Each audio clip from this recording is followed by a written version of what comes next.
So in this video, I'm going to talk about how to get CAPM certified. But before I do that, let me mention that we have lots of free CAPM prep materials at projectprep.org if you're interested. So that includes cheat sheets, full-length practice tests, note cards, lots of stuff there to help you on your way. Okay, so there's a few topics I want to cover here. First, I just want to provide an overview of the CAPM, talk about the certification and application process, and then talk about how to document your experience and education on the application, how to take the exam, and then how to recertify if you choose to do so. So let's first talk about the CAPM. It's the Certified Associate in Project Management. It's the most widely known entry-level project management certification. There's others out there, but they're just not as recognized. So if you want to break into project management and you don't have any experience in the field yet, this is definitely the one to get. I should also mention here that the CAPM has a sister certification. It's called the PMP, which is for experienced project managers. So the PMP requires a few years of project management experience, whereas the CAPM doesn't.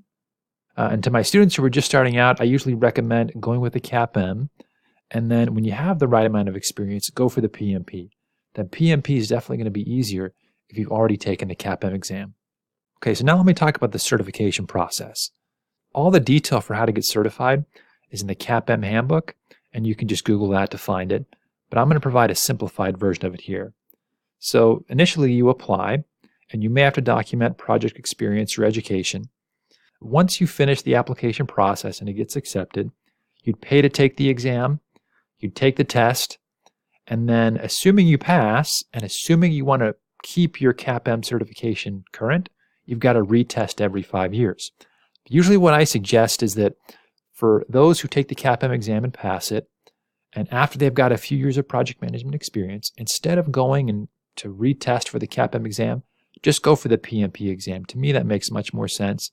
The PMP is obviously more valuable because it shows you have more experience. Okay, so here are the prerequisites if you want to take the CAPM exam. You've got to have a high school diploma or the equivalent of that across the world, and you have to have either 1,500 hours of experience on a project or 23 hours of project management education. And we'll talk a little bit about each of those in just a minute. So now let's talk about the application itself. In order to actually apply, you've got to create an account at pmi.org. Once you do that, you go to the home page, and then in the top navigation, you click on Certifications and then the CAPM link.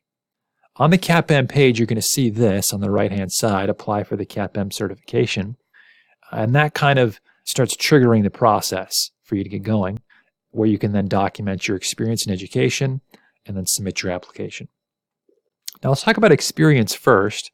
If you decide to use experience as opposed to education as your prerequisite, you need 1,500 hours of experience on a project, and that equates to about 9 months of work. Now, it might be important here to just document what we mean by experience. So PMI says it must be work on a project, obviously. It must be in a professional setting, and it could be paid or unpaid work.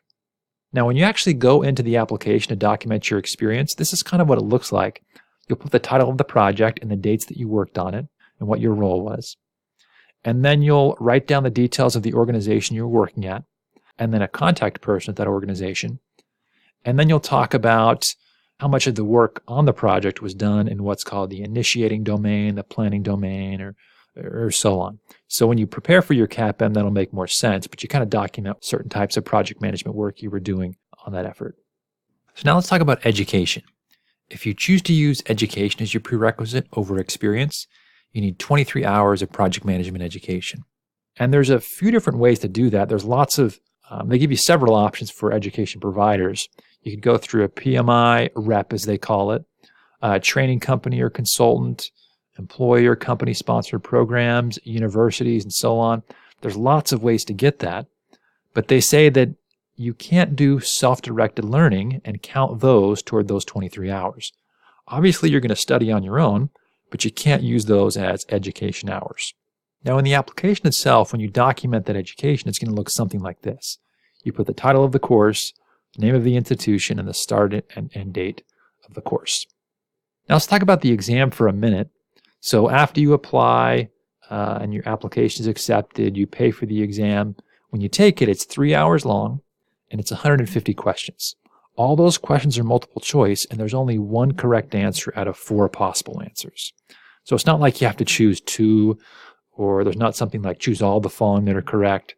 There's only one correct answer out of 4. And one thing to mention here, which is kind of interesting, is that there's some unscored questions. They're kind of just experimenting with additional questions they might put on future exams, but they're randomly placed. You just don't know where they're going to be. Now, the content for the exam itself, you'll get from the PMBOK guide, a guide to the project management body of knowledge, and you can buy that on Amazon. But if you want like a bullet list of topics that are covered on the exam, you want to go to the CAPM exam outline. And just like some of the other tools that I've mentioned, you can Google it to find it. Another question you might ask here is, what's the passing score?